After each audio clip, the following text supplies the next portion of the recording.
Ministro, hoje saiu na Folha uma notícia de que o senhor estaria conversando com o ex-prefeito Fernando Haddad sobre a possibilidade de uma chapa para as eleições esse ano. É verdade? Vocês têm conversado sobre isso? Não. Nós temos conversado muito sobre o Brasil, sobre esse momento difícil, delicado, especialmente em função daquilo que tem acontecido com o PT e com o presidente Lula. É preciso, e eu repito isso sempre, ele que se respeite esse tempo, esse momento, que se compreenda o que está acontecendo e que não se perca de vista, para o lado respeitável dessa questão do PT e do Lula, que a gente permaneça com o olho atento à questão nacional, à questão do Brasil. E eu diria a você, brincando, que o Haddad deve ser o cara que mais sofre bullying hoje no país. E é preciso parar com esse bullying, porque o que pega é catapora.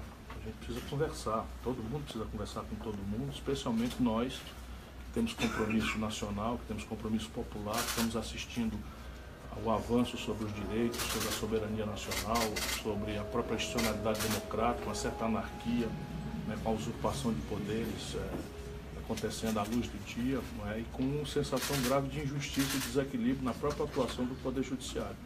Portanto, trocar ideias, conversar sobre isso é um imperativo dos tempos. Mas existe essa possibilidade de vocês montarem uma chapa ou falarem de eleições? Não é possível falar numa chapa no momento em que nós estamos vivendo. Volto a lhe dizer, é preciso compreender o tempo do PT.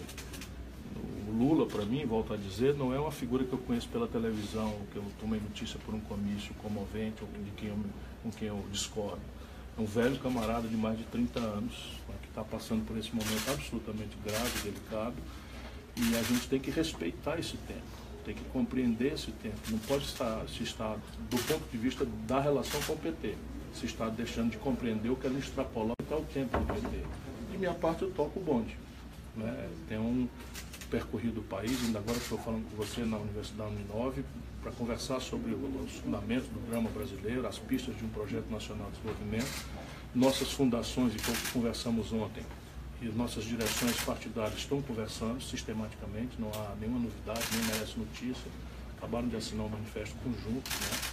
E por aí é que nós vamos continuar caminhando. De outra parte, há muitos cidadãos brasileiros, como ontem, nomeadamente Delfim Neto, Brescia Pereira, Nelson Marconi, José Maria, da Fundação Getúlio Vargas, todas essas pessoas estão preocupadas com o país e estão pedindo a nós luz. E nós ambos dissemos a mesma coisa, calma, paciência, então vamos deixar o tempo da política acontecer. O senhor disse uma vez que é muito pouco provável que o PT apoiasse seu nome eventualmente nas eleições. Agora que o Lula fez aquela carta dando carta branca para o PT ficar livre para escolher um nome para as eleições, o senhor acha que está mais provável? Não, não acho, e volto a lhe dizer, preciso dar o tempo que o PT precisa, dar o tempo que o Lula, que esse momento pede. E eu vou tocando aqui a minha bandinha, né? Vou tocando aqui as minhas ideias e tal, na convicção de que mais cedo ou mais tarde nós vamos nos encontrar. Mas eu tenho que ter humildade para dizer novamente o que eu já disse. Eu não espero, não acredito que o PT me apoie, porque acho natural, não estou protestando. Estou dizendo que acho natural que o PT tenha seu natural candidato. E como o senhor vê a candidatura de Joaquim Barbosa? Respeito. Eu acho que, falando como cearense do interior, quanto mais cabra, mais cabrito. Né? O que, na verdade, o Brasil precisa é ter um amplo e fraterno debate sobre as coisas do país. Não há como se resolver a equação hoje fiscal, a questão do desenvolvimento, a questão do emprego, a questão da informalidade, a questão da violência, o medo que o povo tem de precisar da rede pública de saúde, até para a operação da nossa estrutura educacional, sem se falar na escandalosa e generalizada corrupção das nossas instituições políticas e judiciárias e legislativas, sem um amplo e generoso debate, em que cada um põe a sua vivência, a sua experiência, a sua capacidade de formular ideias, de interpretar linhas de pensamento, e ao fim, com a mão saneadora do povo, aquele que seja mais capaz, mais preparado, mais treinado, seja o presidente eleito e possa dar a mão aos que não sendo eleitos, terão uma tarefa muito, muito importante também de fiscalizar, cobrar, contribuir com as suas boas ideias. E com Joaquim Barbosa, existiria alguma possibilidade de conversa, de chapa? A rigor, não o conheço pessoalmente. Eu nunca tive esse privilégio, espero em uma ocasião dessas cumprimentá-lo e até propus ao governador Geraldo Alckmin, que são tantos candidatos, que eu quero propor a criação de uma associação dos candidatos a presidente da República, e se ele não tiver compromisso, eu pedir adiantado o voto dele para essa associação. Né? Mas o que, na verdade, eu quero é criar um ambiente em que a gente possa, de fato, dialogar sem ódio. sabe, possa debater, disputar, mas sem aquela coisa rancorosa que infelizmente tem levado ao Brasil a uma situação muito difícil.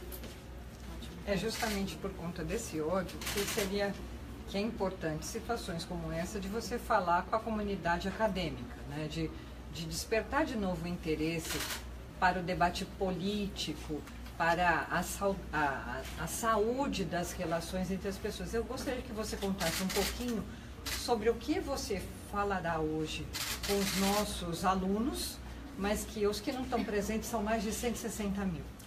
Veja, do preço do feijão, a condição da educação, da condição de saúde, de paz pública, ou a condição da infraestrutura do país, o valor dos salários, ou seja, qual questão for, tudo isso é uma variável imediata ou mais imediatamente dependente da política. Portanto, especialmente ao jovem brasileiro, a minha palavra é: a política está falhando, virou uma coisa muito careta, muito incapaz de nos excitar, de nos comover, de nos entusiasmar. Mas a solução para esse mau momento da política não é negar a política, é afirmá-la e trocar de político. Porque, afinal de contas, numa democracia, nós não podemos esperar que alguém venha resolver os problemas por nós, e nem a nossa afinidade com questões identitárias, muito legítimas, a questão ambiental, a questão dos negros, a questão das mulheres, a questão dos índios, tudo isso são questões muito importantes, mas a soma desses interesses identitários não desenha o interesse nacional. Por isso que o debate não é plural, em que as pessoas todas venham depositar suas angústias, suas queixas, suas vivências, suas inovações, suas ideias, é uma coisa essencial. Mas no essencial as nações não conseguem progredir se elas não conseguem celebrar um azeitado entendimento entre o mundo do empreendimento, o empresariado, se for o caso, o mundo político e a universidade. Porque é a universidade quem ilumina, não é, o debate político faccioso. A universidade é que dá luz, é que põe ciência nas nossas paixões. E esse bom encontro entre empreendedores, trabalhadores, né, políticos e estudantes e professores é que produz o sucesso da humanidade. Obrigada, governador. Obrigado a vocês. Mariana.